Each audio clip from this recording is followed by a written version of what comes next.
Hello students, good to all of you. So यहाँ मैं एक प्रॉब्लम डिस्कस करने जा रहा हूँ जो कि जे 2024 में पूछा गया करंट इलेक्ट्रिसिटी से। तो हमें यहाँ पर ए और बी पॉइंट के बीच में रेजिस्टेंस निकालना है, इक्विवेलेंट रेजिस्टेंस फाइंड आउट करना है। तो सर्किट को थोड़ा रीड्रॉ करेंगे स्टूडेंट्स। सो मैं इसे सिमेट्री मेथड से सॉल्व करूँगा। लेट सपोज इस पॉइंट का नाम मैं 1 रख लेता हूँ और ये डायरेक्ट वहाँ जाता है, इसका नाम मैं 2 रख लिया है। और इस पॉइंट का नाम मैं 3 रख लेता हूँ और 3 से सीधा वायर जो है वो 4 पे जाता है। ये ऊपर से वायर जा रहा है, यहाँ पर कोई कनेक्शन नहीं है। तो सर्किट को रीड्रॉ करते हैं। ए से आपका एक रेजिस्टेंस चलता है जिसकी वैल्यू है 6। ओके स्टूडेंट्स, अगर आप यहाँ ध्यान से देखेंगे अपने पास जो 1 और 2 पॉइंट हैं वो बेसिकली आइडेंटिकल पॉइंट्स, उनका पोटेंशियल सेम है, डायरेक्टली जुड़े हुए हैं एक दूसरे के साथ।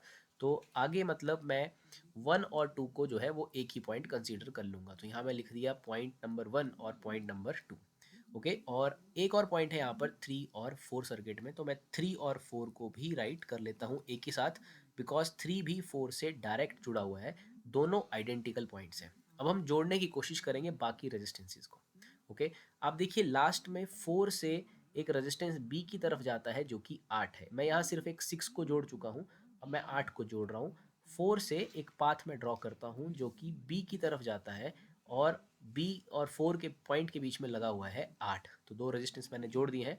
अब देखिए 1 से 3 आप देख रहे होंगे 10 और 5 लगे हैं। तो ये मैंने यहाँ पर एक पाथ बनाया जिसमें 1 से 3 तक एक लगा हुआ है 10 और एक लगा हुआ है 5।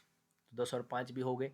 उसके बाद आप देखेंगे 3 से 2 के बीच में 7 और 8 लगे हैं। तो यहाँ चलिए आप 3 से 2 के बीच में एक पाथ बनाइए।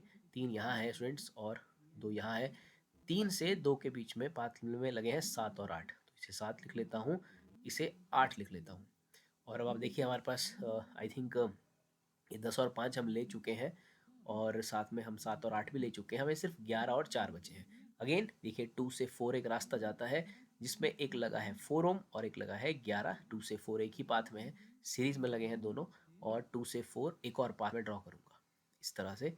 सो आप देख पाएंगे अब सर्किट बहुत आसानी से आप समझ पाएंगे। यह है 4 और यह है 11।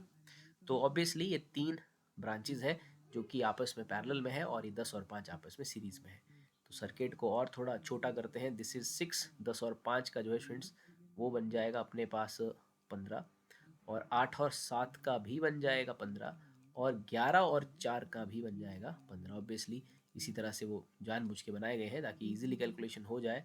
और ये उसके बाद है 8। So this is B there. और ये तीनों 15 आपस में पैरेलल में है और तीनों पैरेलल में है, तो इनका जो पैरेलल में सॉल्व करने पर आंसर आएगा वो आएगा सिंपली 15/3 मतलब 5।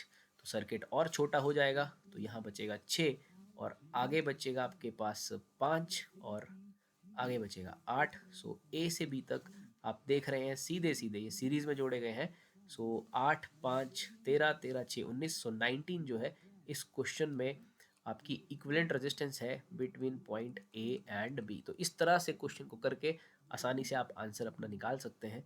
आप देख रहे हैं वीडियो अभी 3 मिनट लंबा हुआ है, मैंने इसे समझाया, बट अगर आप खुद से फटाफट सॉल्व करेंगे तो आप 1.5 मिनट या 1 मिनट में इसको सॉल्व कर लेंगे। Thank you very much.